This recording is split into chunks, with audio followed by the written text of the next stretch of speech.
Hey guys, as you are no doubt aware, I like video games and movies. However, these genres must be kept as far away as possible from each other, otherwise the outcome is generally terrible. Video game movies and movie video games. However, in my experience, the Harry Potter games have been halfway decent. A prime example of this is the Chamber of Secrets game for the PlayStation 2. Now the story is the story from the movie. The story begins with you travelling to the burrow, and actual gameplay begins there. This is just a basic tutorial level to get to grips with the controls. Afterwards, you go to Diagon Alley, then for some unknown reason, you miss the train, whilst at Diagon Alley. So after a cutscene, you go through a very basic Whomping Willow stage, and after you finally reach Hogwarts.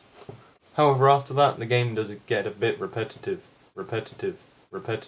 taking the Legend of Zelda style of doing levels, whereby in the day or night you need to collect a certain spell book to defeat the obstacle in your way. This usually involves a bit of platforming, some defeating of enemies, or some really basic puzzles.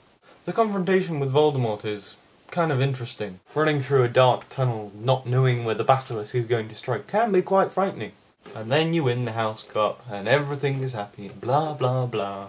But what next? At the end of the game, and in between levels, you can explore Hogwarts.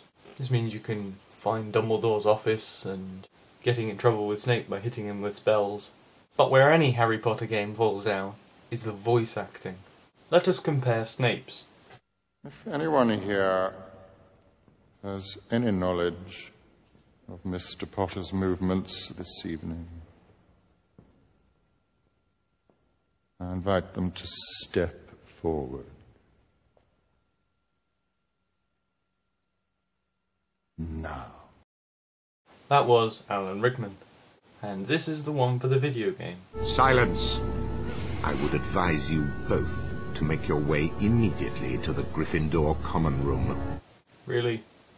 Another notable terrible voice actor is the one for Hermione, who sounds like a chav with marbles in her mouth. I'm Hermione Granger. Can't believe I just did that. There are some okay voice actors, like the one for Nearly Headless Nick, who's fairly decent. But probably the best voice actor, and the best thing about the game, is that Stephen Fry narrates it, which no other Harry Potter game has. And I think we'll end it there. Thanks for listening, guys. I hope you enjoyed it. I've got a couple of other Harry Potter games lying around, so if you liked it, I'll do another one. In the meantime, this is Fawkes, signing off.